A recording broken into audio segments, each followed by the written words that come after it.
کیا آپ نے کبھی ایسی ہستی کے بارے میں سنا ہے جسے اللہ تعالی نے اپنا خلیل یعنی دوست بنایا؟ ایک نبی جس کی پوری زندگی آزمائشوں اور قربانیوں سے بھری ہوئی تھی، لیکن انہوں نے کبھی ہمت نہیں ہاری۔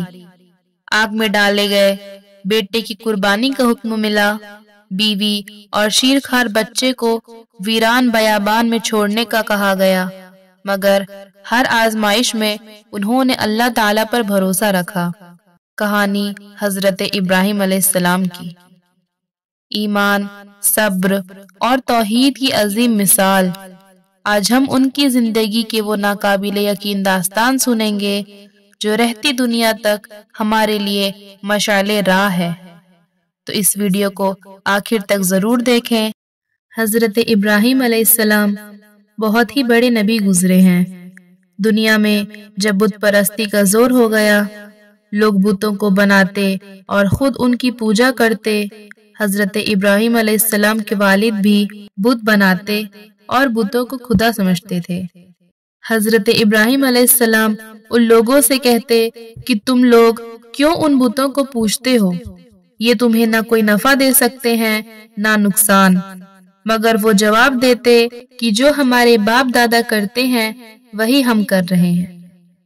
ایک روز ان لوگوں کا شہر سے باہر کوئی بڑا میلہ ہوا۔ یہ سب لوگ اس میلے میں شریک ہونے شہر سے چلے گئے۔ حضرت ابراہیم علیہ السلام اس میلے میں نہ گئے۔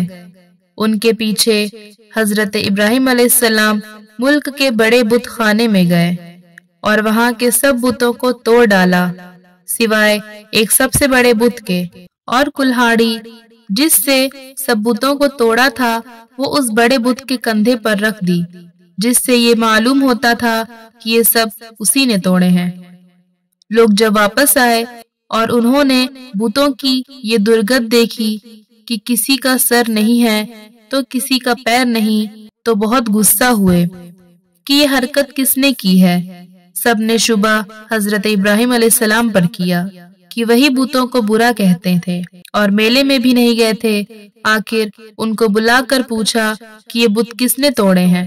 حضرت ابراہیم علیہ السلام نے جواب دیا کہ مجھ سے پوچھنے کی بجائے اپنے خداؤں سے کیوں نہیں پوچھتے جن کی تم لوگ عبادت کرتے ہو کہ ان کو کس نے توڑا ہے وہ خود بتا دیں گے۔ ان لوگوں نے جواب دیا کہ آپ کو معلوم ہے کہ یہ بول نہیں سکتے۔ حضرت ابراہیم علیہ السلام نے کہا کہ پھر تم ایسے بیکار خداؤں کی پوجا کرتے ہو۔ پھر کہا کہ دیکھو کلہاڑی بڑے بت کے کندھے پر رکھی ہوئی ہے، یہ کام اسی کا معلوم ہوتا ہے، اس سے پوچھو۔ یہ لوگ بہت ناراض ہو گئے اور ان کے باپ آزر سے شکایت کی کہ تمہارا بیٹا ایسی حرکت کر رہا ہے، اس کو سمجھا لو ورنہ اچھا نہ ہوگا۔ حضرت ابراہیم علیہ السلام نے اپنے والد کو بھی سمجھایا اور بت پرستی سے منع کیا اور عرض کیا کہ اے باپ، میں ڈرتا ہوں کہ تم پر خدا کا کوئی عذاب نازل نہ ہو۔ اس پر ان کے باپ بہت سخت ناراض ہوئے اور کہا کہ آئندہ تو نے مجھ سے ایسی کوئی بات کہی تو میں تجھے سنگسار کر دوں گا، اور کہا کہ تو میرے پاس سے ہمیشہ کے لیے چلا جا۔ آپ نے باپ کو سلام کیا اور کہا میں جاتا ہوں، لیکن تمہارے لیے مغفرت کی دعا کرتا رہوں گا۔ پھر کیا ہوا؟ وہاں کے بادشاہ نمرود جو بہت ظالم اور بت پرست تھا، ان سب باتوں کا پتہ چلا کہ آزر کا بیٹا ابراہیم لوگوں کو بتوں کی پوجا کرنے سے منع کرتا ہے اور ایک خدا کی دعوت دیتا ہے، تو اس نے ان کو اپنے دربار میں بلایا اور آپ سے جھگڑنے لگا۔ حضرت ابراہیم علیہ السلام نے فرمایا میرا خدا تو وہی ہے جو مارتا بھی ہے اور جلاتا بھی ہے۔ نمرود نے کہا میں بھی مار سکتا ہوں اور جلا سکتا ہوں۔ چنانچہ اس نے ایک قیدی کو جس کو سزائے موت کا حکم ہو چکا تھا آزاد کر دیا اور ایک بے گناہ کو پکڑ کر قتل کرا دیا اور کہا اب بتاؤ کہ میرے اور تمہارے خدا کے درمیان کیا فرق ہے؟ حضرت ابراہیم علیہ السلام نے کہا کہ میرا رب ہر روز سورج مشرق سے نکالتا ہے، تم اسے مغرب سے نکال کر کے دکھاؤ۔ اس پر نمرود لاجواب ہو گیا اور حکم دیا کہ ابراہیم علیہ السلام کو زندہ جلا دیا جائے۔ چنانچہ بہت سی لکڑیاں اکٹھی کی گئیں اور ان میں آگ لگا دی گئی۔ جب آگ بہت بھڑک اٹھی اور اس کے شعلے آسمان کی خبر لانے لگے تو حضرت ابراہیم علیہ السلام کو اس میں پھینک دیا گیا، مگر وہ آگ خدا کے حکم سے ٹھنڈی ہو گئی اور آپ کو آگ سے کوئی تکلیف نہیں پہنچی۔ اس طرح جو لوگ اللہ تعالیٰ کے کہنے پر چلتے ہیں، اللہ تعالیٰ ان کو ہر تکلیف سے بچا لیتے ہیں اور ان کے لیے آسانیاں ہی آسانیاں ہو جاتی ہیں، اور جو لوگ اللہ تعالیٰ کا کہنا نہیں مانتے ان کے لیے اس دنیا میں مشکل ہی مشکل ہوتی ہے اور مرنے کے بعد تو ہمیشہ جہنم میں ہی رہیں گے۔ اب آتا ہے حضرت ابراہیم علیہ السلام اور زمزم کا واقعہ۔ حضرت ابراہیم علیہ السلام اللہ تعالیٰ کے حکم سے حضرت ہاجرہ اور اپنے بچے حضرت اسماعیل علیہ السلام کو جو ابھی پیدا ہوئے تھے ایک ایسی جگہ چھوڑائے جہاں دور دور تک آبادی نہ تھی اور نہ پانی تھا اور نہ کوئی درخت تھا۔ حضرت ہاجرہ رضی اللہ عنہا نے حضرت اسماعیل علیہ السلام کو ایک پتھر کے سائے میں لٹا دیا اور خود پانی کی تلاش میں ادھر ادھر دوڑنے لگیں، لیکن پانی نہ ملا۔ خدا کی قدرت سے جہاں حضرت اسماعیل علیہ السلام ایڑیاں رگڑ رہے تھے وہاں پانی کا چشمہ پھوٹ نکلا جو آج تک زمزم کے نام سے مشہور ہے، اور حضرت ابراہیم علیہ السلام کی بیوی حضرت ہاجرہ رضی اللہ عنہا جہاں دوڑتی تھیں اسے صفا اور مروہ کہتے ہیں، جہاں جا کر حاجی اسی طرح دوڑ کرتے ہیں۔ اب آتا ہے حضرت ابراہیم علیہ السلام اور قربانی کا واقعہ۔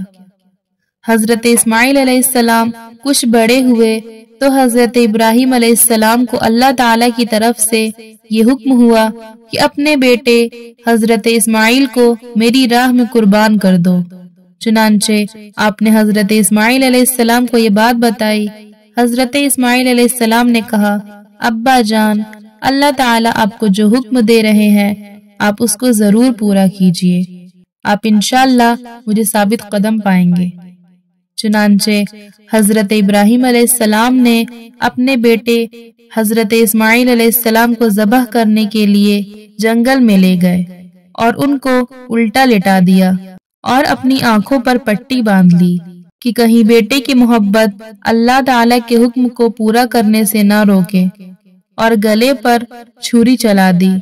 اسی وقت آواز آئی کہ اے ابراہیم، تو نے ہمارے حکم کو سچا کر دکھایا، اور جب حضرت ابراہیم علیہ السلام نے آنکھوں سے پٹی کھولی تو حضرت اسماعیل علیہ السلام کے بجائے ایک دمبہ ذبح کیا ہوا پڑا تھا۔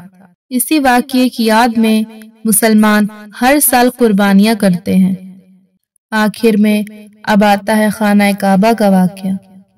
جب حضرت اسماعیل علیہ السلام جوان ہوئے تو حضرت ابراہیم علیہ السلام اور حضرت اسماعیل علیہ السلام نے مل کر خانہ کعبہ کو دوبارہ تعمیر کرنا شروع کیا، اور جب حضرت ابراہیم علیہ السلام نے اللہ تعالیٰ سے دعا کی کہ اے میرے رب، اس شہر کو لوگوں کے لیے امن کی جگہ بنا دے، مجھے اور میری اولاد کو بتوں کی پوجا سے بچائے رکھ۔ اے ہمارے رب، میں نے اپنی اولاد کو میدان میں جہاں کھیتی نہیں ہوتی تیرے عزت والے گھر کی خاطر آباد کیا، تاکہ اے میرے رب یہ نماز پڑھیں۔ تو لوگوں کے دلوں میں ایسا کر دے کہ ان کی طرف جھکے رہیں اور ان کو میوے دے کہ تیرا شکر ادا کریں۔ اے پروردگار، جو بات ہم چھپاتے ہیں اور ظاہر کرتے ہیں تو ان سب کو جانتا ہے، اور خدا سے زمین و آسمان میں کوئی چیز چھپی ہوئی نہیں ہے۔ اے میرے رب، تو مجھ کو توفیق دے کہ میں تیری نماز پڑھتا رہوں اور میری اولاد بھی نماز پڑھتی رہے۔ اے میرے رب، میری دعا قبول فرما۔ اے میرے رب، حساب و کتاب یعنی قیامت کے دن مجھ کو اور میرے ماں باپ کو اور مومنوں کو بخش دے۔ یہ وہی خانہ کعبہ ہے جہاں ساری دنیا سے لاکھوں مسلمان ہر سال حج کرنے آتے ہیں، اور جس کی طرف منہ کر کے ہم سب مسلمان 5 وقت نماز ادا کرتے ہیں۔ حضرت ابراہیم علیہ السلام کی زندگی ہمیں سکھاتی ہے کہ کہ اگر ہمارا ایمان مضبوط ہو تو کوئی آزمائش ہمیں ہرا نہیں سکتی۔ وہ ہمیں سکھاتے ہیں کہ اللہ تعالیٰ کے حکم کے آگے سر تسلیم خم کرنا ہی اصل کامیابی ہے۔ آج ہم جو قربانیاں کرتے ہیں، جو خانہ کعبہ کا طواف کرتے ہیں، یہ سب حضرت ابراہیم علیہ السلام کی قربانیوں کی یادگار ہے۔ اگر آپ کو یہ کہانی پسند آئی ہو اور اس سے کوئی نیا سبق ملا تو ہمیں کمنٹس میں ضرور بتائیں۔ ویڈیو کو لائک کریں، چینل کو سبسکرائب کریں اور بیل آئیکن کو دبائیں تاکہ آپ کو مزید ایسی ایمان افروز کہانیاں ملتی رہیں۔ اللہ ہمیں بھی حضرت ابراہیم علیہ السلام کی طرح ایمان کی دولت عطا فرمائے، آمین۔ جزاک اللہ خیرہ۔ السلام علیکم ورحمۃ اللہ وبرکاتہ۔